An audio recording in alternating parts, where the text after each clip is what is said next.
Welcome, everybody. This is continuing the celebration of the International Data Privacy Day, which is way back in January 28th. So great to see you all here in person. Welcome to those who are joining us online. My name is Saul Berman. I'm the University of Michigan's Executive Director of Privacy and Faculty Affairs, and along with Professor Florian Schaub, who couldn't join us today from the School of Information, we've been hosting Privacy at Michigan events for more years than I want to think about, almost 10 years now. And this year we've had amazing events. We still have one to go. So just know that this and all of the Privacy at Michigan events are presented by ITS, Information Technology Services, the Office of the VP for IT and CIO, the School of Information, and the Dissidence Events Series. Before I introduce our guest, some quick housekeeping as usual. Please silence your devices, mute them. Know that this session is being live streamed and recorded and will be made available. So if you miss anything, if you want to share it with friends, if you want to watch it, links will be available at safecomputing.umich.edu. For those of you joining via our live stream, email any questions you have, and this one I'm going to read very slowly and precisely. I've been well coached on this. Email any questions you have for our guest speaker to privacy-events@umich.edu. Privacy-events@umich.edu. We'll be reviewing questions and including them in the Q&A portion of the session, but actually we'll be doing it a little bit dynamically because that's what Albert likes and what our speaker likes is what he's getting today. So let's get to it. Every day, literally every day, and not just because it's part of my job every day, it seems that privacy and surveillance challenges are in the news and all about us. From a DHS tech incubator spending money on partnerships that can expand surveillance capabilities in the US and beyond potentially, to Michigan lawmakers wanting to regulate license plate reading tech, something I find on the positive end potentially, to Chinese-sponsored AI doing mass surveillance in Africa as part of nation-state building. These are the things that face us increasingly in a very intermeshed, interwoven, pervasive digital age. But know that there are people on the ramparts, people striving to fight what they feel a surveillance state inevitably might become. And on top of that, they can even occasionally make a case for hope in dystopian times. So, Albert Fox Cahn, our guest today, is currently a visiting scholar practitioner at Cambridge University's Center for Governance and Human Rights and Pembroke College, and just co-published his first book. So, first book, Move, Slow, and Upgrade, The Power of Incremental Innovation, I think is watchwords in and of itself we all could think about a bit more. Not available today, but talk to us and we can point you to the right place, or talk to Albert himself, and he can point you to the right place to procure your own version or edition of the book. So, as importantly to me about Albert, he has generously given the gift of his time to the class I teach in the School of Information on Privacy and Surveillance since I started the class going on 5 years ago. Always a highlight of the semester for me. He's quick with his wit, quick with his time, and as the title suggests, despite the work he's been doing for years, he brings a sense of joy and optimism, at least a bit, to what is hard, never-ending work. So, I'm going to yield the stage. Welcome Albert Fox Cahn, please, to his first visit to the University of Michigan.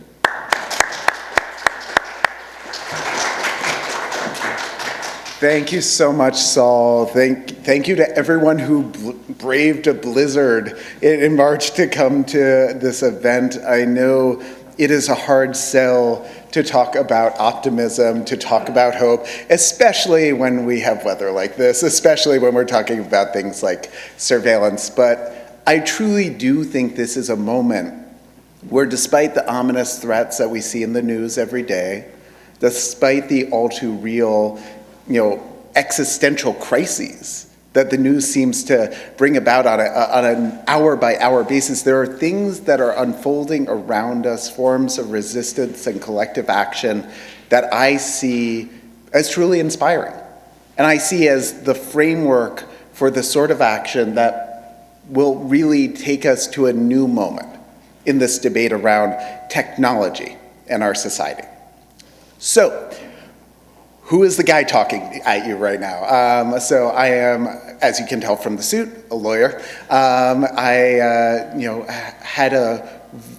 We seem to be getting a little bit of feedback. I want to tell you about the way that I got to this point, just to give you the context of why I look at these issues through the lens that I do. And really, for me, the work of running a civil rights organization, an anti-surveillance organization, goes back to childhood. As a kid, as a teenager, my two hobbies were building computers and protesting the NYPD. And it was a very wonderful combination, a good way to get started early on. And even with that start, it really took a convoluted path to get to the origins of S.T.O.P. So after college, I went to law school, and after law school, I did what many activists choose to avoid, and I became a corporate lawyer, which did not last long. And after corporate law, I had this question of, well, what is the way to have an impact? What is the way to really have a life that feels meaningful to what I want to see in the world? And that's where I really decided to go on this public interest path and to actually build on interfaith work I had been doing for years. And as a Jewish man, as an interfaith activist, to actually start running a Muslim civil rights organization back in 2016. I started a week after Donald Trump got the nomination for president the first time. And I thought in that role I would witness, well, him losing. Not great at predictions always. And then I thought, well, this maybe is a way to, have some impact. And it suddenly meant organizing protests against things like the Muslim ban. It meant going on national television to talk about my clients when they are victims of horrendous hate crimes. It meant trying to find the ways to build partnerships and solidarity, even at a time when we saw so many of our core values really being tested, really being tried. And in the course of that work, I kept seeing a pattern. I came of age with 9/11. It was my senior year of high school. And I grew up in Lower Manhattan, and so I really felt this way that my entire adult life was shaped by those events, including the growth of the federal surveillance apparatus. But what I was seeing with my work, during the first Trump administration was different. It wasn't the federal surveillance powers that were having my clients arrested, that was sending SWAT teams to their front doors, that was having them held at rooms at JFK and Newark as they were threatened with deportation, sometimes from the only country they had ever really known. What I saw through that work was the growth of state and local surveillance. Municipal police departments armed with the tools that once had been reserved exclusively to, nation states. I saw the way that the NYPD in my native New York City had developed a multi-billion-dollar apparatus to expand their capability to monitor the lives of nearly every person in New York City. And so I took a bit of a leap and I founded the Surveillance Technology Oversight Project, lovingly called S.T.O.P. Basically because I found that the URL stopspying.org was available, and that was just too good to pass up. You want a good acronym when you're starting an organization. And I'm here kind of at the end of this chapter, because I just stepped down as executive director in October. And I'm coming to this really looking at the last 7 years in retrospective, looking at the ways that so many of the technologies that I most feared accelerated, but also looking at the ways that this became part of the mainstream discourse, that this became a part of the global conversation, the ways that I've seen incredible activism really scaling up in response. And I should say, at points throughout today's conversation, I'm going to use the wonderful power of coercion to prompt questions, because there's nothing more awkward in an event like this than that awkward moment of silence where no one's saying anything. So I'm just gonna, when I'm getting to the point where I can feel that there's starting to be a few questions, but people are hesitant to raise their hands, I'll just take a slow sip of coffee and let the silence do its job. So you're being fully warned. I technically pretend to be a law professor these days, so I have the power to cold call, but I choose not to exercise it. But yeah, I founded S.T.O.P with this goal of taking on state and local surveillance. And looking back at the last 7 years, I feel like a bit of a digital Cassandra. In Greek mythology, Cassandra was cursed by the gods to be able to see the future, but not be able to do anything about it. When I started S.T.O.P in 2019, I remember people asking me, who would care about something like facial recognition? Like, it's so esoteric, who would care? And I gave the response, imagine you're driving through your neighborhood and an ICE officer points a camera at your face and uses it to scan your identity and decide whether or not to try to deport you. In 2019, that was still the thing of science fiction. Today, we see that unfolding on the ground in Minneapolis and countless other cities. Over the last 7 years, we warned repeatedly about the ways that a litany of technologies would expand the power of the government to invade our lives, to undermine public safety, to accelerate discrimination, and really just a whole lot of things that don't sound like that hope I promised at the start of the talk, but I do promise we'll get there. But people didn't listen. Lawmakers didn't listen. Government agencies didn't listen. The surveillance vendors that profit off of this certainly didn't listen. And so before we get to the things that give me hope today, we're going to have to be honest about the things that are keeping up so many of us tonight. Because when I founded S.T.O.P, I told people, we're at a moment of decision where we can choose two paths. Either the path of predictable progression to the panopticon, where inch by inch we yield the autonomy that is indispensable to a democratic society, or the path of an open community, one where privacy is protected and we don't have to second guess how every action is being evaluated by the algorithm. Yeah, we haven't been doing great so far, all right? We saw the way, we've seen that these technologies have accelerated. But I promise you that for every one of the examples that I'm going to bring up today, there is also an equal and opposing force that has come to the forefront, that has started the process of pushing back. Let me pause there with a threatened sip of coffee and really encourage you to be the first one to ask a question, because it gets really easy to ask the questions after one person has done it. They just pop off constantly, but until then, there's this real reservation to do it. So please give us the gift of being the person who asked that first question. Thank you. I really deeply appreciate it. It is an act of kindness you have given us by asking that one. No one wanted to see me drink slow motion coffee. This might be a bit of a difficult question to answer, but where do you think the U.S. stands in terms of surveillance technology on a global scale? Do you think we're ahead of China, behind China? Are we middle of the pack? Are we beyond every other country, or are we somewhere in between? I think the answer depends entirely on who you are.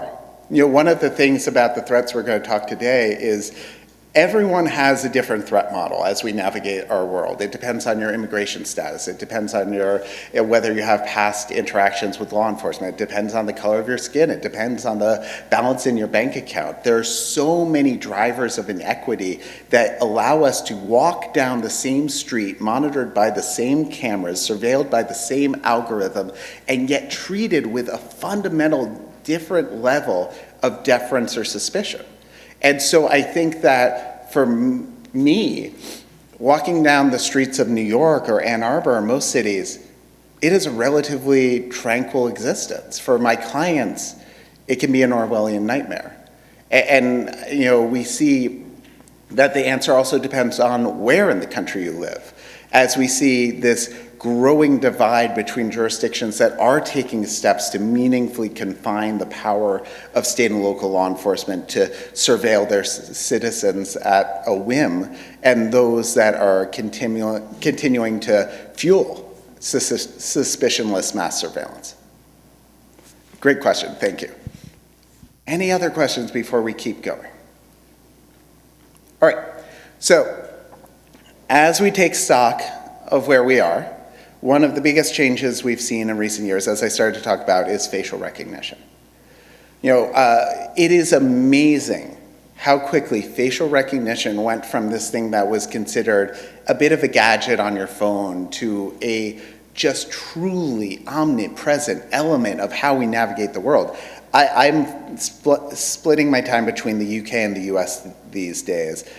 And going on a flight internationally means being scanned countless times. It means being scanned at Customs and Border Protection. It means being scanned at the airport. It means being scanned by the airline.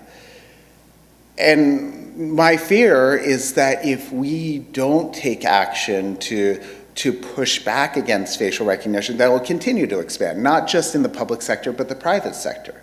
We've seen a growing movement by stores to try to prevent shoplifting by creating watch lists of who is likely to commit shoplifting offenses and then scanning all of their customers with facial recognition.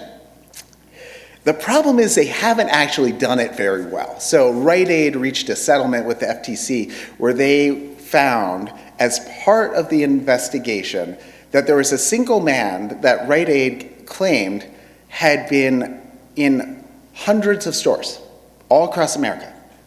The man had a superpower to just transport at a whim, seemingly in the same store at the same time. Of course, he wasn't doing anything of the sort. The facial recognition just mistook this one black man for hundreds of others. And this is part of the problem. When these surveillance systems are operating against us, when we're not the end user of them on our device, we don't understand how often they're making mistakes. We don't see how often they're getting it wrong. We don't see the ways that the patterns of bias are manifesting and that communities of color are being targeted over and over again with false allegations. There have been a string of lawsuits against police departments in the United States for wrongly arresting people, holding them sometimes for days, sometimes for weeks, based off of facial recognition searches. Every single lawsuit I have seen is for the false arrest of someone who is black.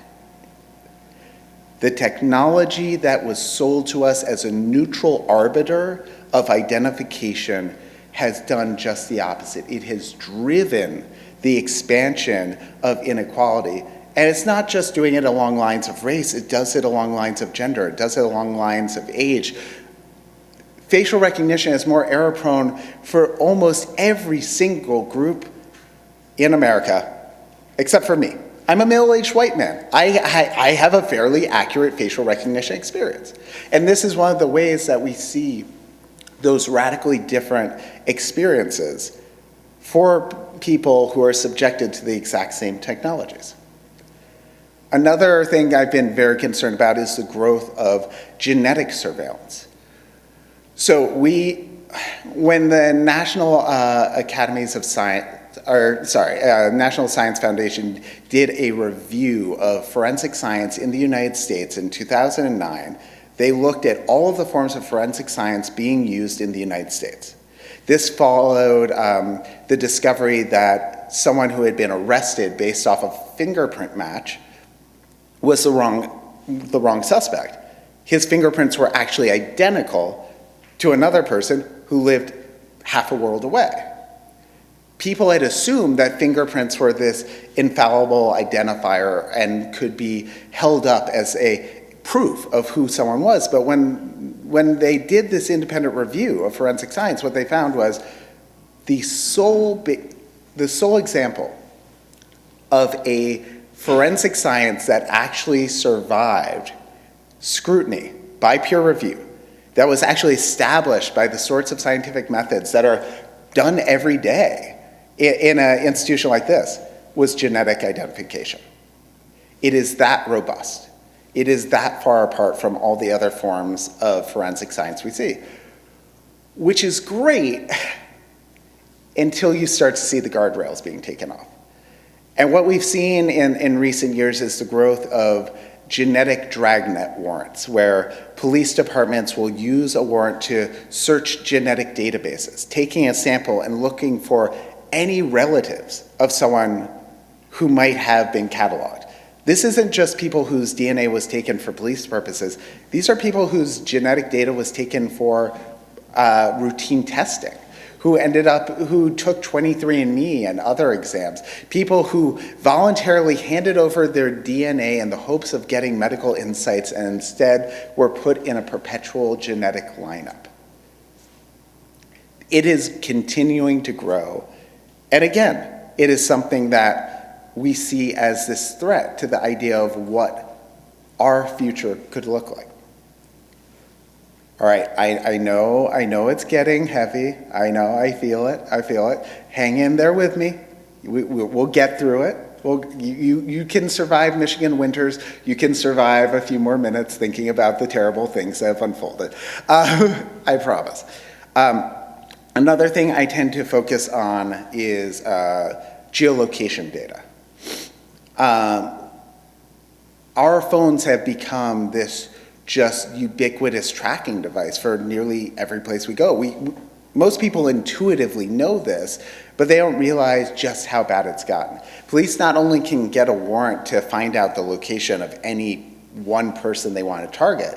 They can go to court and say, oh, I have probable cause that Saul has committed a terrible offense. Saul has not done anything wrong, just for the record. And we want a warrant for his data. We've gotten new types of warrants called geofence warrants, where with one court order, police could get the identities of every single person in this room, of every single person on this campus, of every single person in the city, thousands of records through a single court order, based solely on probable cause that a single person had committed a crime. And this isn't a rare thing. This is happening thousands of times a year. Thousands. Just for Google. And we have no idea the full array of companies that are receiving these court orders. And on top of that, we know that police are purchasing data as well.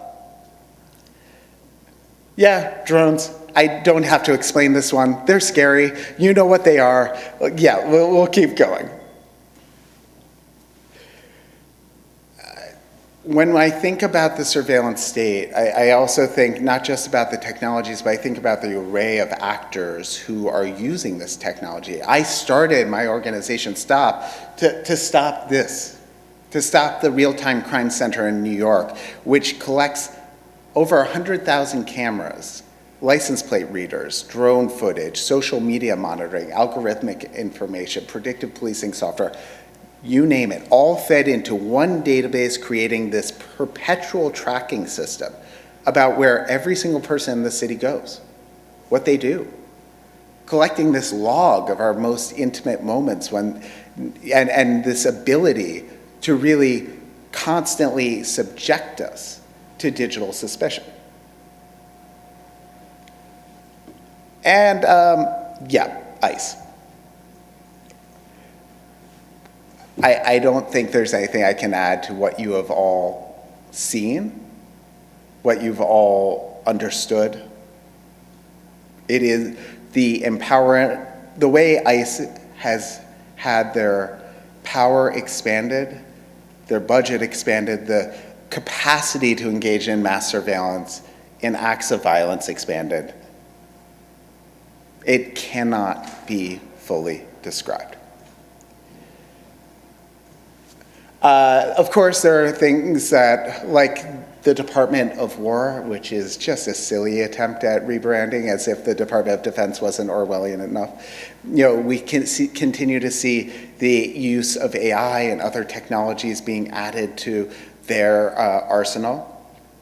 And we continue to see all of the ways that surveillance capitalism is providing an on-ramp to information capture, the ways that the ad tech economy is one of the building blocks of the modern surveillance states, the way that these companies are making billions off of selling our information to the highest bidder, even when the highest bidder wants to put us under arrest or remove us from the country.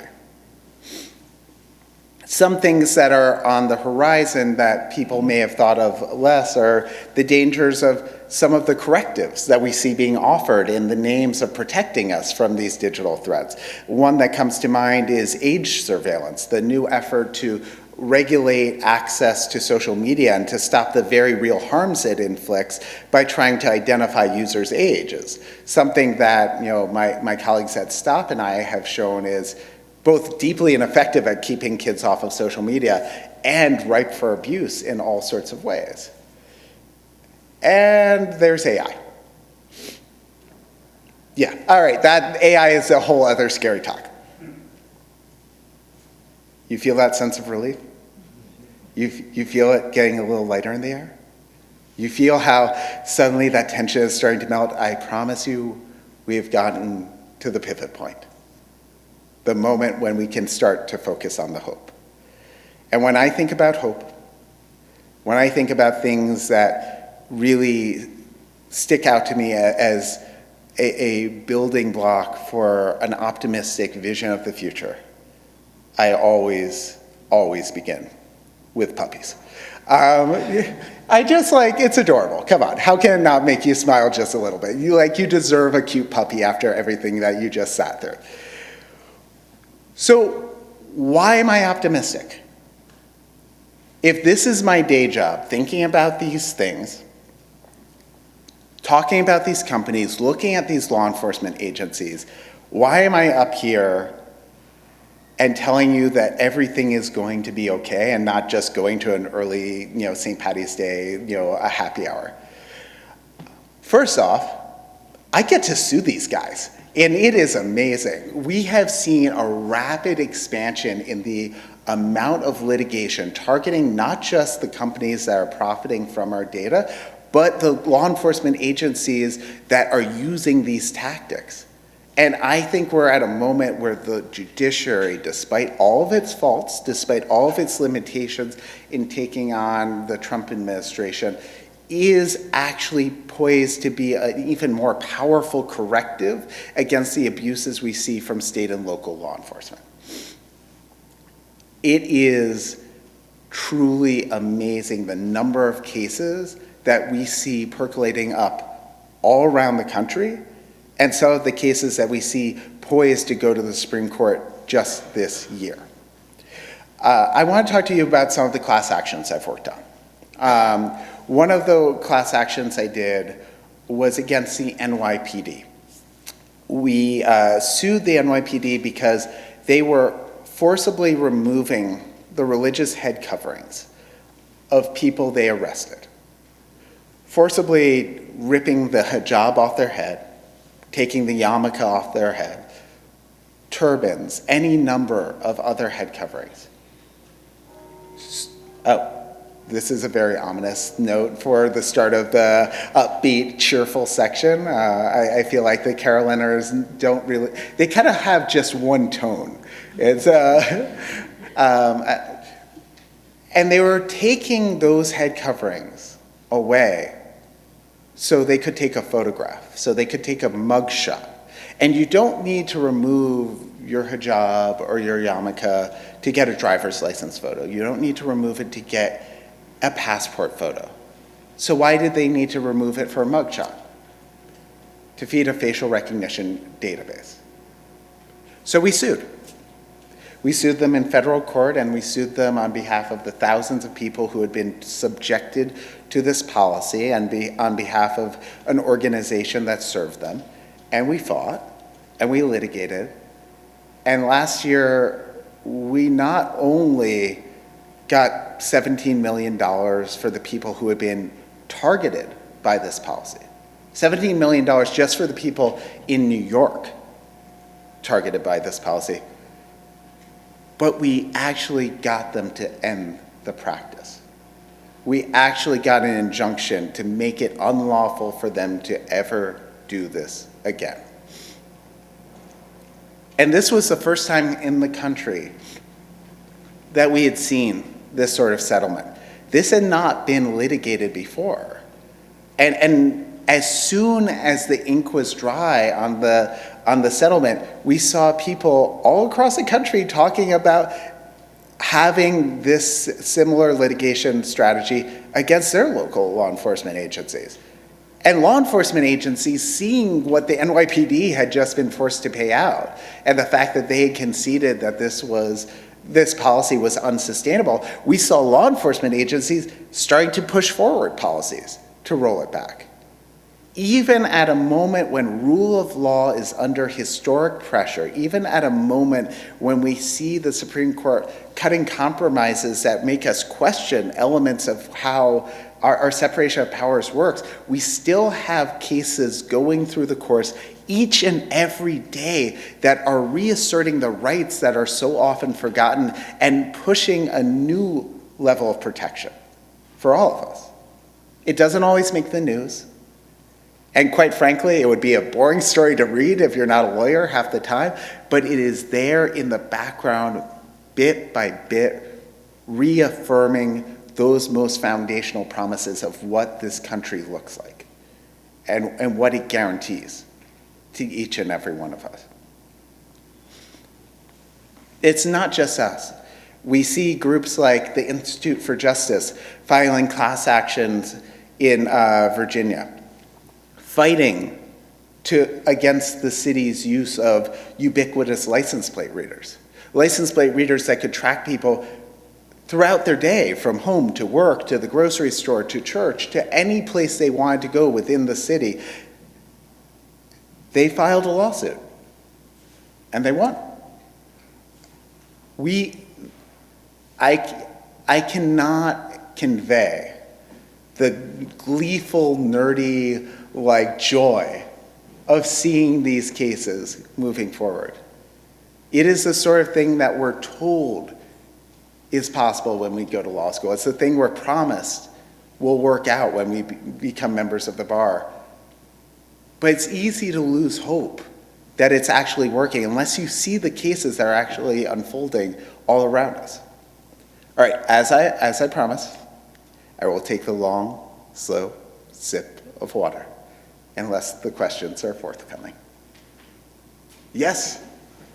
Thank you again for sparing us the coffee break. Of course, thank you. I'm Andrew. I'm wondering, so my research is in grassroots forms of resistance. I'm curious where you see, or if you see, a connection between these litigation efforts and more grassroots forms of resistance from communities. That is such an important question, because I'm a lawyer, but long before I was a lawyer, as an activist, and I'm a movement lawyer. I'm someone who does this work in partnership with local communities, and I'm someone who believes that the legal system, divorced from people power, is incapable of affecting the sort of transformative change that we need. I think when we look at the history of civil rights movements throughout the history of this country, we see a clear pattern that protesters, impact litigation, all of these things work hand in hand, actually support each other. And that without the support of this sort of grassroots organizing, it's impossible to sustain the sort of campaigns we need for the long term. So it's not just civil litigation. We also have criminal cases. And in the US, surveillance is most often a question of the Fourth Amendment, the right against unreasonable searches and seizures. And despite efforts of law enforcement to make the Fourth Amendment a thing of the past, I need to have at least one Monty Python reference in here, it really isn't dead yet. The Fourth Amendment is persisting, and I'm so excited this year about a case called Chattree, a case that came up from the Virginia District Courts and is going to the Supreme Court and will actually test the constitutionality of those geofence warrants I talked about before. Because, like many lawyers, I think those geofence warrants, they simply are unconstitutional. They violate this foundational guarantee that a warrant needs to particularly describe the person you want to search, the place you want to search. They don't allow for a general warrant that gives you the authority to search entire communities. And I think this Supreme Court, again, despite all of its faults, will agree. And that this Supreme Court will strike down that practice of geofence warrants. But beyond that, I think they're poised to strike down more technologies. I think they are primed to reassert the indispensable role of the Fourth Amendment in curtailing the powers of the government to surveil each and every one of us. And it wouldn't be the first time. We've seen a few rulings from the Roberts Court over the years. But this is the moment when I believe we're about to see a real pivot in what judges around the country actually think is acceptable and what the scope of our rights are in this age of mass surveillance. But for me, the biggest drivers of hope aren't happening in Washington, D.C. They're not at the federal level. It's all across the country. We don't have a single national movement against mass surveillance. Instead, we have hundreds of parallel efforts all around the U.S. pushing state and local laws that limit the authority of police departments to engage in the most destructive forms of mass surveillance, that prevent our data from being collected, that outlaw things like facial recognition, that protect our biometric information. Clearly, I can go on. There is a laundry list of these municipal ordinances that have been coming forward bit by bit, carving out zones of protection, pushing back on the wasteful use of these sorts of systems that not only fail to keep us safe, but put many of our neighbors at risk.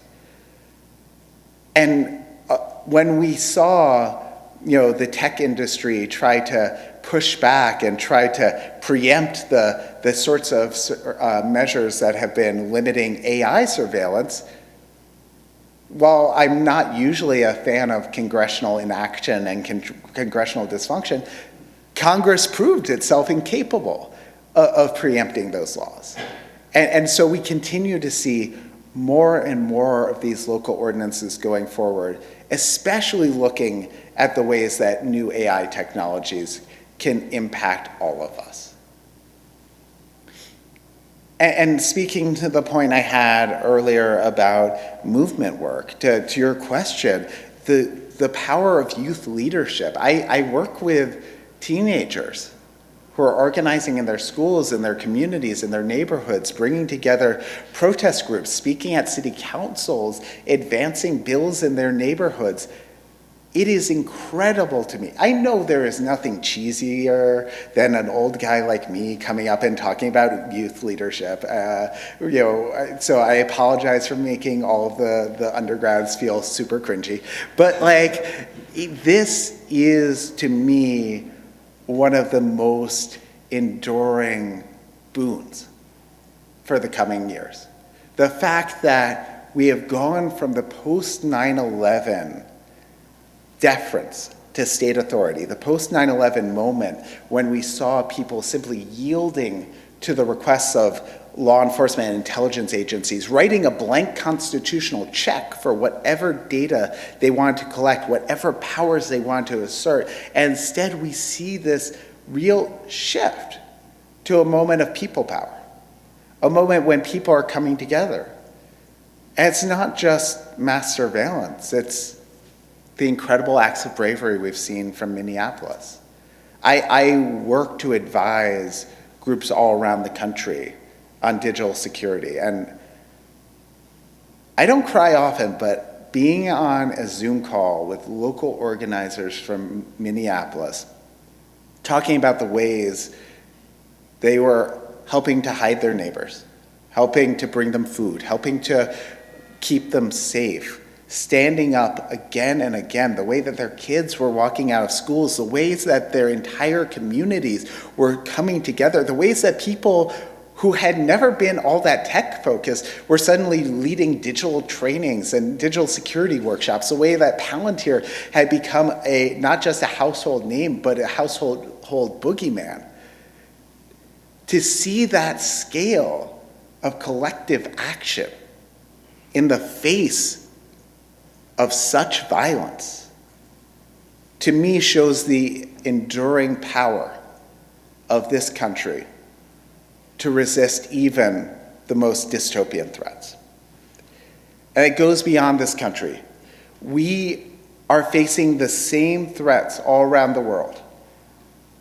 And it may be different laws, it may be different cultures, it may be different companies, but we're seeing the same battle for the future of what our countries look like. And I see solidarity between grassroots organizers in New Delhi fighting facial recognition there, and the groups in New York fighting our facial recognition here. I see activists all around the world coordinating on best practices, sharing technical information, providing trainings to each other, just opening up the information commons of resistance and helping to support each other even as we fight our own battles in our own communities. Because I don't think there will be a single national victory, a single global victory that will somehow end this type of threat, but we will continue to see people fighting and winning for the protections that they deserve in their communities. And we'll be cheering on and supporting each other from the sidelines. My organization, a scrappy group out of New York, was able to help dozens of groups all across the country, groups in probably more than 20 states and definitely more than a dozen countries. And we are not the outlier. We're representative of the tactics that we see unfolding all around us.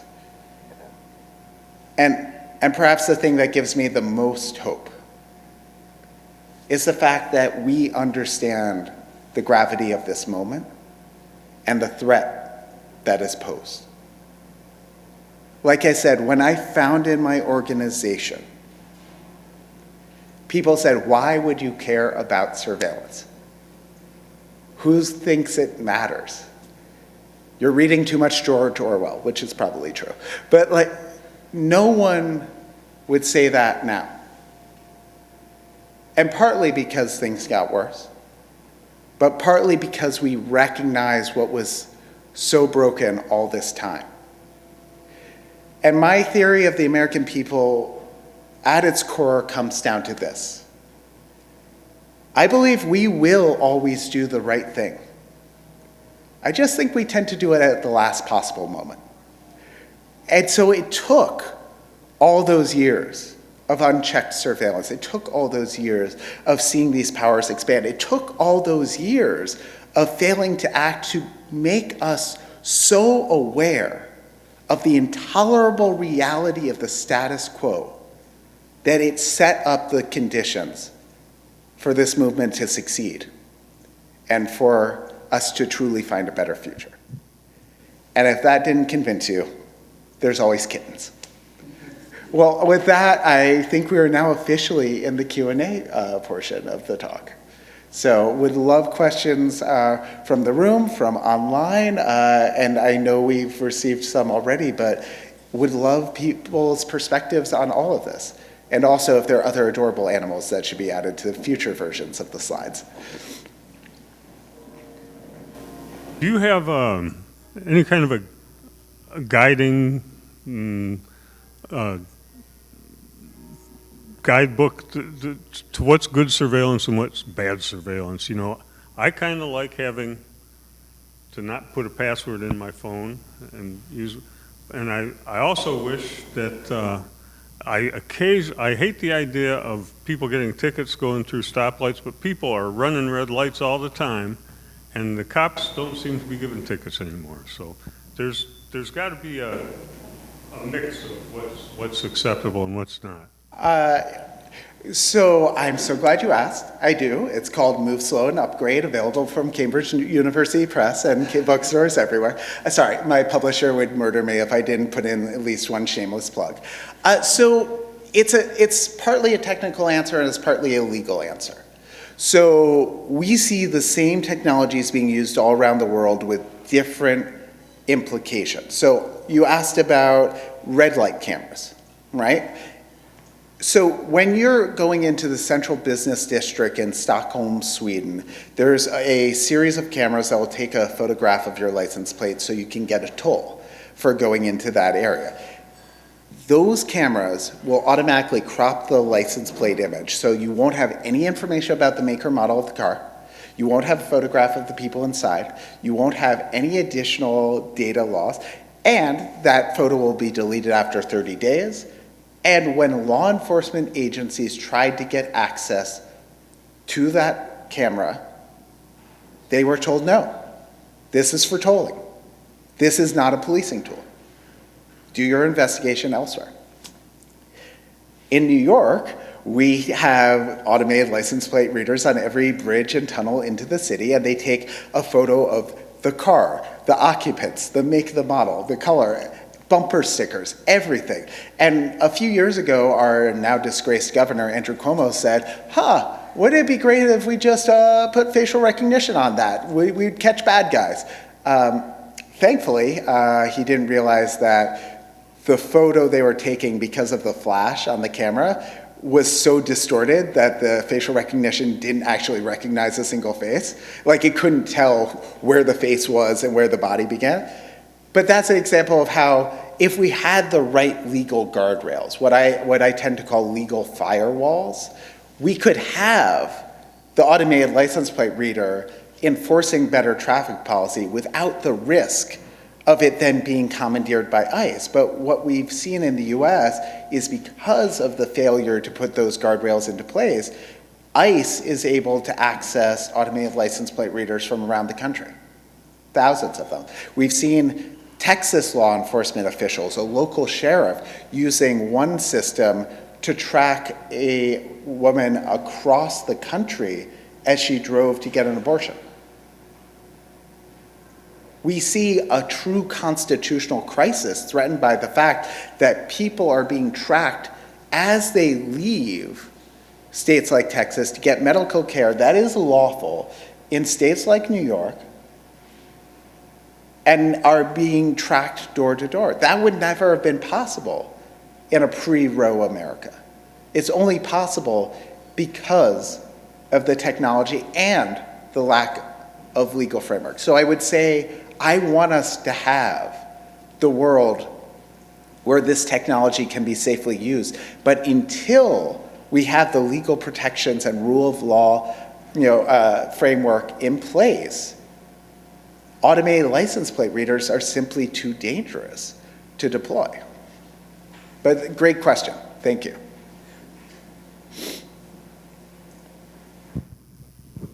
Hi, I'm Lynette. You mentioned early in the talk that in 2019, no one understood or paid attention to the things you were saying about facial recognition. What technology is being introduced now that we aren't paying attention to that we should be? Oh, that is such a good question. Oh, Lynette, I knew you were going to stump me. No, I think there are a couple of technologies that people don't fully appreciate. Like, for example, despite the recognition of the harms from Palantir, I don't think there's a sufficient recognition of the ways that predictive policing creates a feedback loop where historical bias in policing practices gets fed into the model and creates an incentive to then recreate those biases going forward. I think there's a lot in the pseudoscientific quasi-objective realm of policing software that is really underappreciated. Another one that's gaining more recognition but still isn't widely known enough is something called ShotSpotter. It's acoustic detection software where they'll install microphones largely in public housing, and the microphone manufacturer claims, oh, we have AI that can identify a gunshot, though according to an independent review by Chicago, 90% of the gunshots that were reported were completely unsubstantiated, meaning that you have officers running up to the scenes of crimes that weren't committed, looking for guns that don't exist, and in some cases using deadly force against the people who happen simply to be in the area. But I also think that, the way I am the biggest contrarian right now is actually a hopeful one. I think the AI hype bubble is about to pop.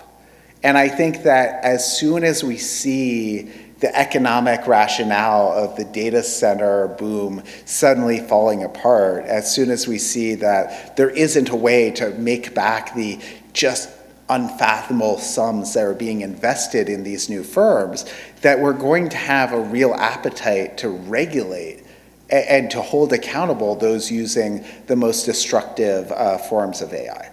And so in that way, I think this feeling that, oh, we have to embrace AI before it's too late is going to give way to the sense of, oh, it's machine learning. We've had that for a while. We kind of know what it's good at, what it's bad at. Oh yeah, no, we have a couple of cool tweaks here, but it's not the existential epoch that people have framed it to be. So that is my contrarian take. Of course, making any prediction for the future while you're being recorded is a very problematic venture, so I may be redacting this portion of the talk. I really appreciate the talk. I work a lot with organizations, and I feel like I'm also seeing the baseline awareness kind of increase about surveillance and privacy, so I agree with you. I was curious about your perspective on the industry, specifically as we see like the fallout with Anthropic, if you think that this will cause like a wave of more pushback against domestic surveillance. Yeah.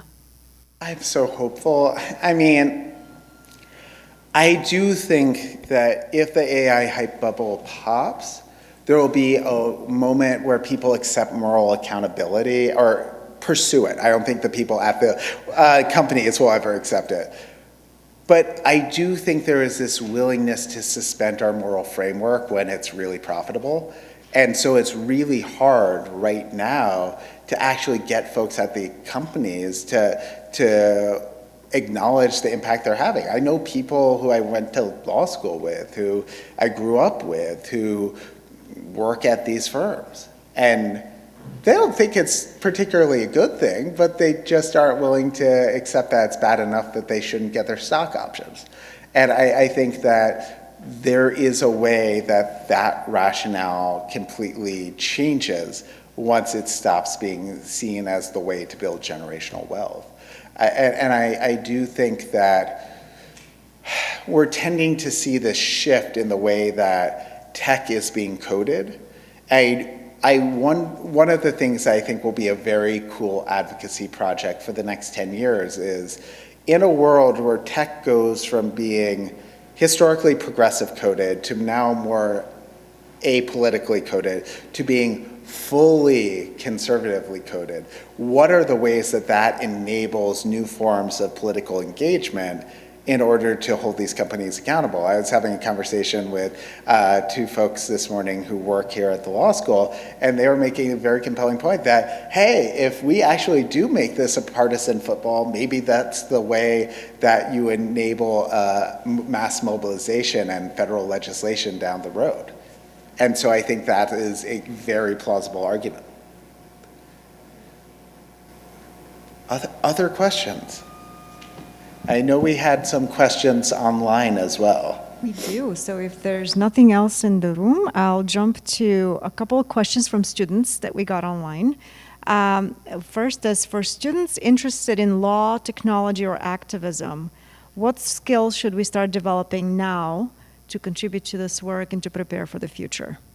I think the most important thing, if you're interested in movement lawyering, if you're interested in activism, if you're interested in this sort of work, you have to actually spend time in coalition with folks, showing up, learning what it means to be an organizer, learning what it means to work day in, day out. There is such, I think law school teaches you a lot of incredible things, but it doesn't teach you how to play well with others all the time.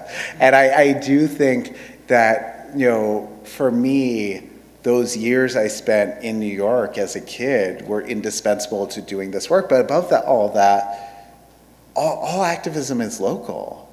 And I have people who I can call up today who I was organizing with 10, 20 years ago.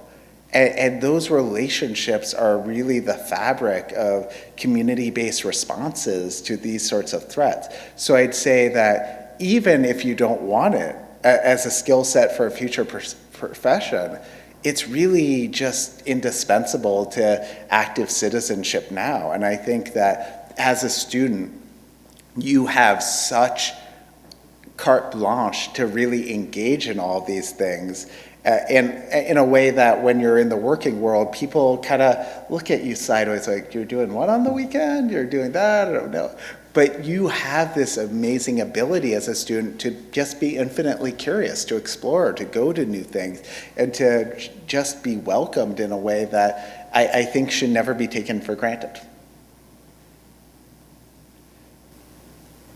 Okay, and one last one. With the recent, during the Super Bowl, the Ring commercial that we saw, wanted to get your take on that and your thoughts around how big tech is actually making this surveillance technology, or trying to make it attractive, easy, friendly, community building in a way. What's your response? Yeah, we've seen the ethics washing, the community washing of surveillance tech for years, right? For those of you unfamiliar with Ring, though I think that's less and less possible, it's basically selling mass surveillance as a form of community membership, that you have this video surveillance device that you're connecting to a community network so that you can share suspicions with your friends. Something that not only has failed to protect us, but just has this constant psychological toll of constantly being pinged with these things that say, you're at risk, and not neutrally. Like, we know that they are constantly priming us to suspect people who are passing by who are BIPOC. It is this air of suspicion that gets cast all around us. I had a family member who was on a similar app, Citizen, and I made them uninstall it because they were in a very safe area. The crime rate was incredibly low. The threat to their property, to their health, to their safety, incredibly far-fetched. And yet every day the app was telling them all the reasons they had to be afraid. And so here you had an app that was incapable of stopping someone from knocking down the front doors. It would fail to stop them from sneaking in an open window, but could constantly make you feel afraid of the world you lived in. And that's the reality of so much of this surveillance, right? Mass surveillance is sold to us with the narrative that it can keep us safe, that it can prevent threats from before they happen, that it has a way to ward off danger. But what we see from years, decades of literature reviewing the efficacy of these systems is that when you install the Ring doorbell, when you install the home surveillance device, when you install CCTV throughout a community, it isn't a way to somehow ward off future attacks. It's just a way to memorialize the aftermath. Think of how many times we've seen CCTV footage of a terrible crime that shouldn't have happened if the camera actually could do its job. Instead, it perpetuates this cycle of fear and more surveillance, fear and more surveillance. That is the slippery slope we face. But that's the slippery slope that I think we're starting to see we're starting to identify and we're starting to push back on, because we know, I think we all increasingly know the false promise that these cameras can somehow ward off evil, and the reality that they can just invite more prying eyes into our most private spaces. All right. Well, thank you so much. I really appreciate you coming out despite the blizzard, and thank you for all the incredible questions.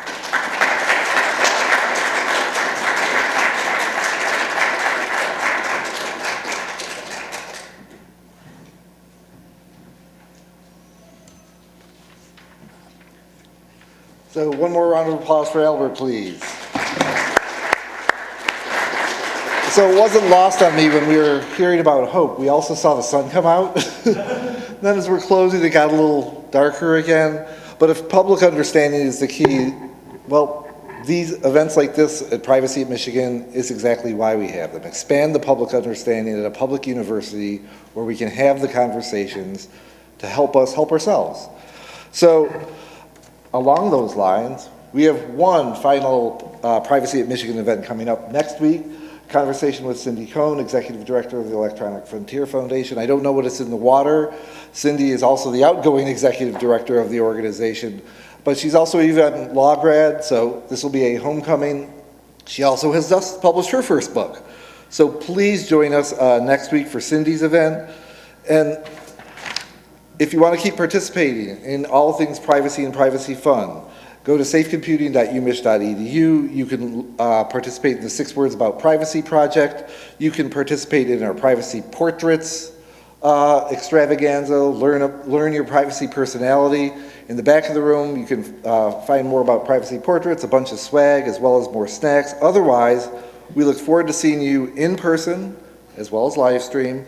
If you can't make it, March 26th, 5:30 p.m. in the Union this time, not the League, and join us for Cindy Cohn. So thank you, everybody. Have a great afternoon. Thank you, Albert, again. Keep the questions coming, and we'll see you next time.